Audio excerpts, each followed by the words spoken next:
আসসালামু আলাইকুম। আশা করছি আপনারা সবাই ভালো আছেন।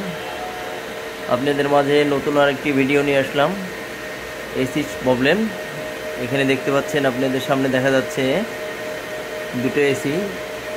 একটা হচ্ছে AC1 ইয়র্ক এবং ডান পাশে AC2 ইয়র্ক।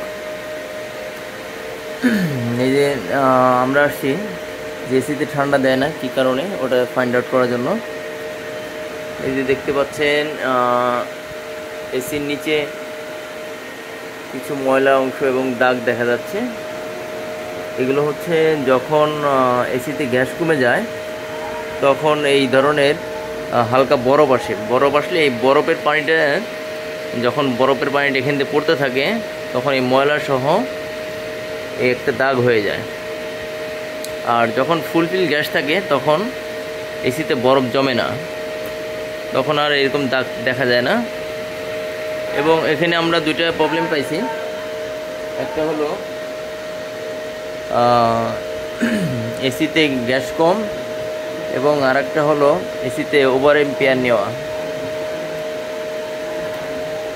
মানে ওভার এম্পিয়ার নিচ্ছে, কম্প্রেসারের ওভার এম্পিয়ার নিচ্ছে। আমরা ওটাই চেক দিব যে কি কারণে ওভার এম্পিয়ার নিচ্ছে। এখানে কিছু কারণে ওভার এম্পিয়ার নেয়, যেমন যে কম্প্রেসারের সাথে যে রানিং ক্যাপাসিটারটা থাকে ওটা যদি উইক হয়ে যায়, যেমন 50 ক্যাপাসিটার থাকলে যদি আপনার 45 কিংবা 40 চলে আসে, ওই ক্ষেত্রে এম্পিয়ার বেশি নেবে এবং স্টার্ট হইতে সমস্যা করবে। দেখতে পাচ্ছেন এখানে দুটো এসিতে 9.47 এরকম আছে এম্পিয়ার। এখানে এসিতে গ্যাস নাই, গ্যাস না থাকার কারণে এর এম্পিয়ার কমে যাওয়ার কথা। একে তো এসির ভিতরে গ্যাস নাই, গ্যাস না থাকার কারণে আনলোডে কম্প্রেসার সর্বোচ্চ 5-6 এম্পিয়ার নেওয়ার কথা, সেইখানে 9.5 এম্পিয়ার নিচ্ছে। তো এখানে আমার ধারণা ক্যাপাসিটার দুর্বল হতে পারে এবং আরও কিছু রিজন থাকে, যেমন কম্প্রেসারের ভিতরে যে অয়েল থাকে, অয়েলটা যদি কমে যায় ওই ক্ষেত্রেও এম্পিয়ার 2-1 মানে 2 থেকে 1 এম্পিয়ার কিংবা 1 থেকে 2 এম্পিয়ার কম বেশ হতে পারে এরকম। এখন আমরা দেখব যে কি কারণে এম্পিয়ার বাড়তি এবং গ্যাস নাই। আমরা লিকেজটা ফাইন্ড আউট করব।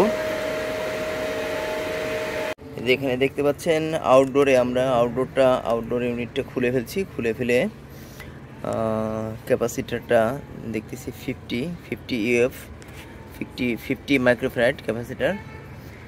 এটা উইক হয়ে গেছে কিনা ওটা আমরা চেক দিব। আমাদের কাছে যে মিটারটা আছে এটা ক্যাপাসিটার মাপা যায় না, অতএব বর্তমানে আমরা আরেকটা এসি আছে পাশে, ওই এসিটার ক্যাপাসিটারটা খুলে আমরা ইন্টারচেঞ্জ করে দেখব যে ক্যাপাসিটারের প্রবলেম না অন্য কোনো ইস্যু আছে। দেখতে পাচ্ছেন এটাও 50 ক্যাপাসিটার, আর যেটা লাগানো আছে ওটাও 50 ক্যাপাসিটার। আচ্ছা, আমরা ইন্টারচেঞ্জ করে দেখতেছি কি হয়। দেখতে পাচ্ছেন আমরা ক্যাপাসিটারটা ইন্টারচেঞ্জ করে ফেলছি।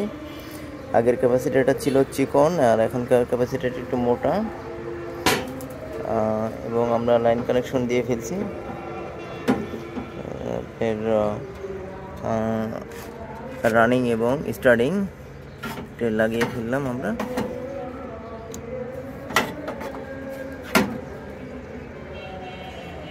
এখন চেক আপ করে দেখব যে কতটুকু এম্পিয়ার নেয়। ক্যাপাসিটার চেঞ্জ করার পরে আমরা এসিটাকে আবার রানিং করছি। এখন এসিটাকে রানিং করাতে শুধু ইনডোর চলতেছে। ইনডোরের এখানে দেখতে পাচ্ছেন 0.23 এম্পিয়ার নিচ্ছে। এই যে ইনডোর চলতেছে।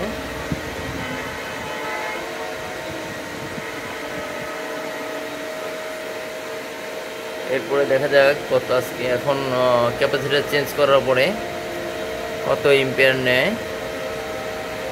যদি ক্যাপাসিটার প্রবলেম থাকে ওই ক্ষেত্রে এম্পিয়ার কমে যাবে,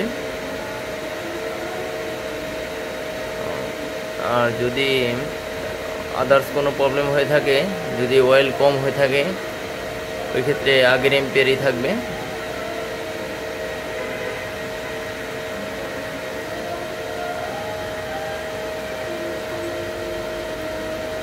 দেখতে পাচ্ছেন এসি স্টার্ট হয়েছে।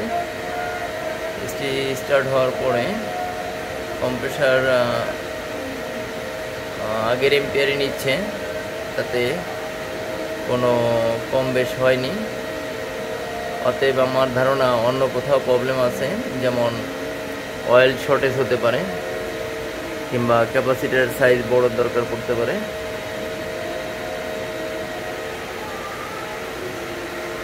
যেমন এখানে ক্যাপাসিটার আছে হচ্ছে 50, এটা এসি হচ্ছে 2 টনের। এখানে 60 ক্যাপাসিটার এবং 55 ক্যাপাসিটার ইউজ করলে বেস্ট।